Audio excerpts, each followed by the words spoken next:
in the dead of night, where the forgotten lie and the restless stir. One man walks the boundary between the living and the lost. He is known as the gravedigger, caretaker of the forsaken, keeper of the untold, a witness to horrors buried by time. These stories are not meant for the light of day.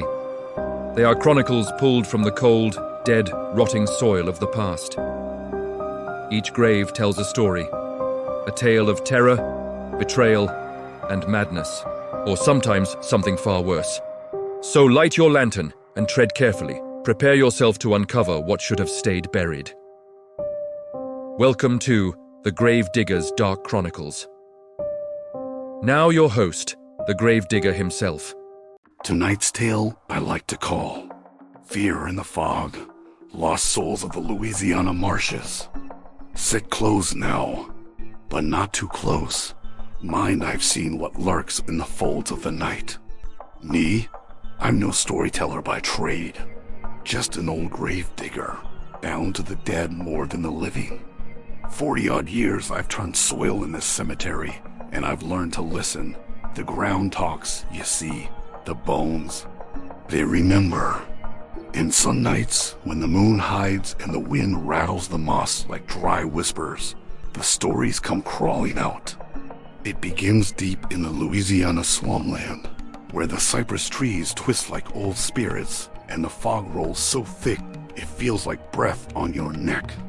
It was a moonless night, the kind of black where the dark ain't just around you, but inside you too. They say the swamp's old, older than language, older than men. There are things sunk in that muck that never died right. 5 strangers came together on such a night, drawn by curiosity, or maybe lured by something else. They didn't know each other well, not then, but the swamp. It don't take long to show you a soul's truth. Jackson was the kind of man who wore the woods like a second skin. Rugged, quiet, eyes like flint. He tracked beasts for a living, but he was running from something. Something unknown was tracking him. He never said what it was, just that it screamed like a child and wore his brother's face in the snow. Emily was aflame in boots. Red hair, laughter like wind chimes, always looking for the next thrill to drown the ache. She joked and joked, but I could see it in her eyes. She'd seen death young and never quite left the room it happened in. Marcus was a scholar of old things, dusty books and darker secrets. Obsession clung to him like mildew. He claimed he came for research ancient rituals, forgotten cults, but his hands shook too much when he opened those books. Sarah was the healer, soft-voiced, calloused hands. She had a gentleness that clashed with the violence around her. She once stitched up a boy after a dog tore him near in half, and still held his hand as he screamed. But even she had scars, inside where no stitches reached. And then there was Gabriel, quiet, watchful, walked like a man who'd been hunted, never said much, just looked. His presence pulled at something cold inside you, like a church bell ringing underwater. They said they came to find a mansion, old plantation house, choked by vines, hidden in the folds of the swamp like a buried memory. Local legend had it that the house once belonged to a family called the Duvaliers. Proud and cruel folk who vanished overnight near a century ago. Some said disease took them, others say some madness. Then there are the few superstitious that said it was something far worse. The swamp didn't like visitors, that much was clear. Their journeying started with whispers, not from each other, from the trees. The wind, the water. Marcus muttered they were warding glyphs, but whether they kept things out or in, he didn't say. They waited deeper. Every hour peeled something from them. Emily laughed less. They found the mansion by nightfall, barely visible through the fog, half swallowed by swamp vines and time. It looked alive in a wrong kind of way, not like a house, more like a thing waiting, watching. They should have turned back, but curiosity is a cruel master. Inside, the air was heavy with rot.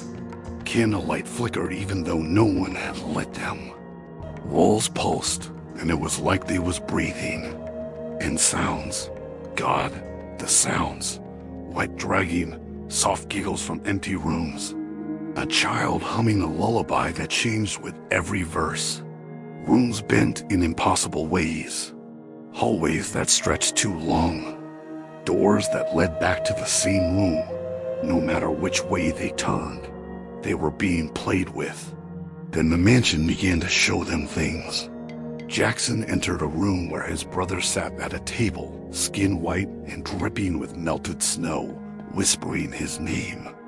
Emily found a nursery with her mother's blood still fresh on the crib she never remembered being in. Marcus found a library with books written in tongues that spoke back. Sarah found a bedroom with a woman lying in the bed. Her face was Sarah's, only older. Eyes open, staring, smiling. They tried to leave, of course they did. But the house moved like an evil maze that never ended. It was like time had stopped and morning never came. And the cellar god helped them. The cellar called to them all. It was Gabriel who led the way, down into the bowels of the earth where the Duvaliers had done their worst. The walls were lined with bones, small and large, hundreds of them. The air was thick with the smell of old rancid blood. And there, in the black heart of that place, it waited, a creature older than memory, bound in symbols that pulsed like veins. No name, just hunger. It spoke not in words, but in feeling. It made them see. Jackson saw every animal he'd ever hunted tear into him with joy. Emily drowned in laughter until her throat tore open by demons as she is torn apart. Mind split, fractals of madness cascading through him as the thing filled him with knowing. Sarah fought. Oh, she fought so hard. Hands glowing, praying, screaming. But the light in her died when she looked into its eyes and saw herself smiling back. One by one, it consumed them. Not their flesh, their essence. Left husks behind. Except Gabriel. He did not scream. He did not run. He stepped forward, spoke in tongues only the dead remember. The thing recoiled. For Gabriel was not just a man. He was its jailer. He bound it again, with words of ashen bone, blood, and soul. But it cost him. His eyes no longer saw the world as we do. He emerged from that house, limping, bloodied, but aware. The world was no longer just what lay before him. He could see them, the things behind the veil. And so he wondered. Hey, say Gabriel still walks the earth telling the tale on the mansion in the swamp to anyone who will listen.